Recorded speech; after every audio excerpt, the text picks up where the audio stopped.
歡迎光臨 Super 廚房，請點讚、分享同埋訂閱。雞魚喺街市買返嚟之後，略為沖洗乾淨，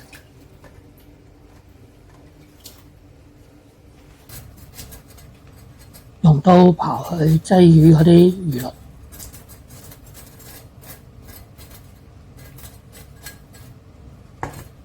用鉸剪剪開魚鰓，用手搣去魚鰓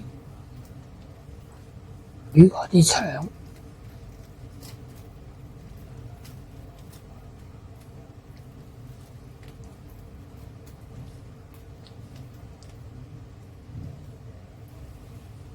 用水將魚沖洗乾淨。做完一條再做另外一條，都係用同一個方法。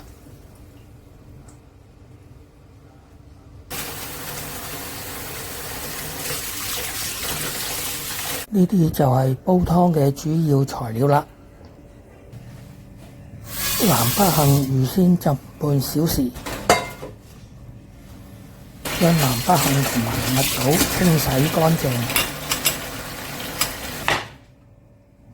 切瓜去皮，切瓜去頭去尾，將切瓜切一嚿嚿，跟住將切瓜清洗乾淨，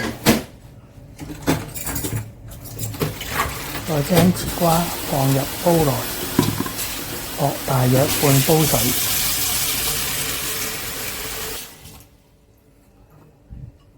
再放入南北杏、蜜棗、薑片，跟住就可以冚蓋，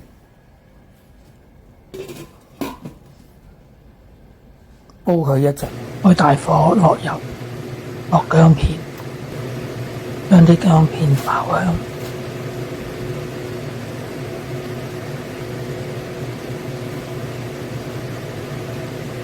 跟住用廚房紙將雞魚抹乾，放落個鑊度煎，放完一條，再放另一條。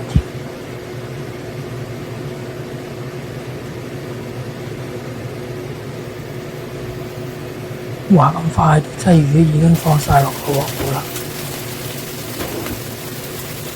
將啲雞魚煎到金黃色，咁樣就可以反轉再煎另外一邊啦。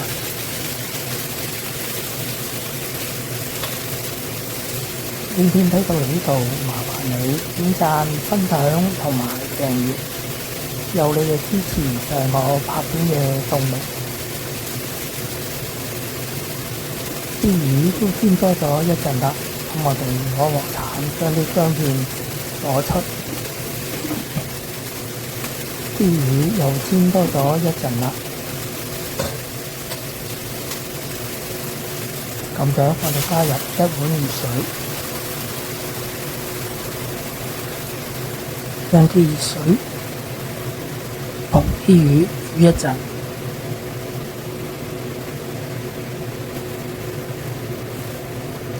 啲魚湯都慢慢變咗色啦。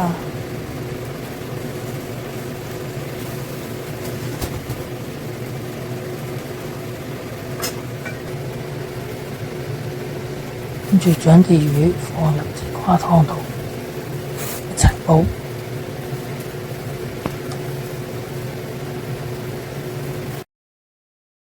將魚湯煲滾，轉中火，煲佢大約1個鐘。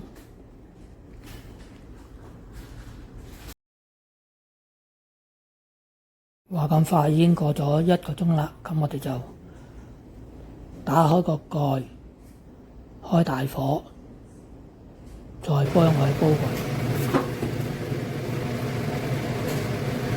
咁樣我哋就加入約莫1茶匙嘅鹽，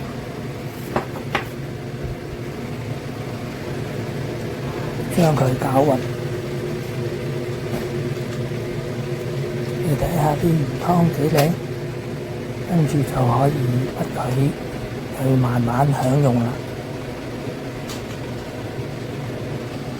一碗營養豐富嘅鯽魚煲切瓜湯，咁樣就完成咗啦。